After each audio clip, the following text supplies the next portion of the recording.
ஏற்கனவே வந்து இந்த பார் டைமிங்ஸ் முடிஞ்ச பிறகு நைட் ஹவர்ஸ்ல வந்து பாட்டில்ஸ் வாங்கி வச்சுட்டு சேல்ஸ் பண்றாங்க.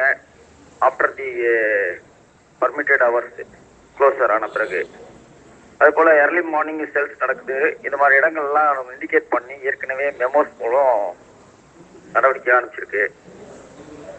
இப்போ அதுல ஸ்லாக்னஸ் இருந்ததுன்னா அது சீரியஸ் மேட்டர். உதாரணமா இன்னைக்கு ஒரு டாஸ்மாக் உடைய அட்டாச்சு பார்ல சைட்ல நைட்டு வந்து வாங்கி வச்சிருந்து காலையில சேல்ஸ் பண்றது தகவல் வந்து இது செக்யூர் பண்ணிருக்காங்க. நடவடிக்கை ஃபாலோ பண்ணதும் அந்த கன்சர்ன் இன்ஸ்பெக்டர் அவங்க மேல ஒழுங்கு நடவடிக்கை எடுக்கப்படும்.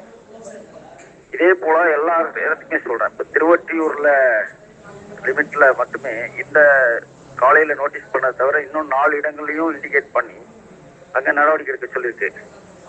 அதுல எதுவும் நடவடிக்கை இல்லை. இன்கேஸ் அதுல ஏதாவது வைலேஷன் இருந்துச்சுன்னா கன்சர்ன் இன்ஸ்பெக்டர் அவருக்கு நடவடிக்கை எடுக்கப்படும். அடுத்தடுத்த ஆபீசர்ஸ்க்கு எக்ஸ்பிளேஷன் கால்ஃபர் பண்ணுவாங்க. ஸோ சீரியஸ் மேட்டர் இது. கரெக்டா அது வந்து இதுல எந்தெந்த இடங்கள்ல இந்த மாதிரி சேல்ஸ் நடக்குதோ அது எல்லாத்தையும் ப்ராப்பரா கண்டுபிடிச்சு நடவடிக்கை எடுக்கணும். இதுதான் இப்போதைக்கு டாஸ்க். இதுல ஏதாவது இடத்துல வைலேஷன் இருந்துச்சு அப்படின்னா concern officer will be dealt with.